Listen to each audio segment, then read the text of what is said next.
నా పేరు డాక్టర్ పవన్ కుమార్ అండి. నేను senior consultant and surgical oncologist at Medicover cancer institute. ఏ బాడీలో ఎక్కడైనా సరే క్యాన్సర్ వచ్చింది, దానికి ట్రీట్మెంట్ అయిపోయింది, ఇంకా మళ్ళీ రాదు అని అనుకోవడానికి ఛాన్స్ లేదు.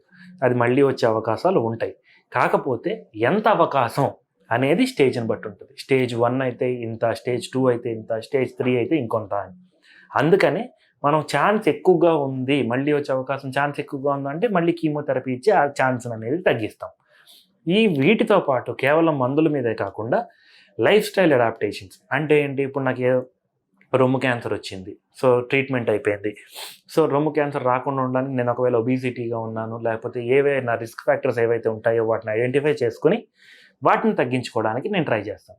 సో బ్రాడ్గా చెప్పాలి, క్యాన్సర్ రాకుండా ఉండడానికి మళ్ళీ జాగ్రత్తలు ఏం తీసుకోవాలి అంటే రెగ్యులర్గా టెస్టులు చేయించుకోవాలి, ఫుడ్ హ్యాబిట్స్ మార్చుకోవాలి, high fibre diet and high protein healthy diet అనేది తీసుకోవాలి, అది లైఫ్లో ఇన్కార్పొరేట్ చేసుకోవాలి.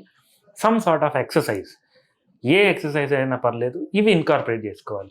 ఇవేంటి ఈ 3 ఉండేవి, ఇంకెక్కువగా ఉండవా అంటే ఆ 3 చేయడానికి మనకు చాలా కష్టం.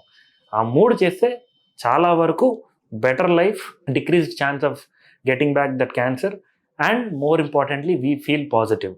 సో దానివల్ల స్ట్రెస్ తగ్గుతుంది అండ్ మళ్ళీ తిరిగి ఈ క్యాన్సర్ వచ్చే అవకాశం కూడా చాలా తగ్గుతుంది. మీరు తీసుకునే అదే మందులు, అదే నాణ్యమైన మందులు, కానీ సగం ధరకే. అవును, మెడ్ ప్లస్ బ్రాండ్స్ పై 50 to 80% తగ్గింపు.